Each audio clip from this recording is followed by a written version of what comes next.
আজ চৌঠা রমজানে এরকম একটা ভয়াবহ অ্যাক্সিডেন্ট দেখতে পাবো আমি ভাবতে পারি নাই। তো চলো প্রথম থেকে শুরু করি।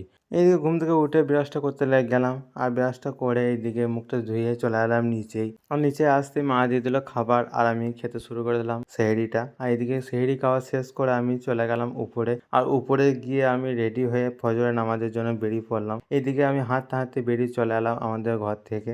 এদিকে আমি মসজিদে এসে ফজরের নামাজটা পড়ে বেরিয়ে চলে এলাম মসজিদ থেকে। আর দেখতেই পাচ্ছ এটাই হচ্ছে আমাদের গ্রামের মসজিদ। আর বেশি লেট না করে চলে এলাম আমি আমার বাড়ির উদ্দেশ্যে। আর এদিকে সকাল হতে খুলে দিলাম দোকানটা। আর দোকানটা খোলার পর কিছুক্ষণ বসে থাকার পর হঠাৎ মনে পড়ে গেল আমাকে ঠান্ডা আনতে হবে, তাই আমি টোটো ধরে চলে গেলাম আমাদের বলগুনা বাজারে। আর সেখান থেকে নিয়ে চলে এলাম আমি ঠান্ডা। আর এদিকে টোটো ভর্তি কোল্ড ড্রিঙ্কস, বুঝতেই পারছো মানে রোজার টাইম, কোল্ড ড্রিঙ্কস তো আনতেই হবে, বুঝতেই পারছো। আর এটা দেখতে পাচ্ছ এই সেই ব্যক্তি।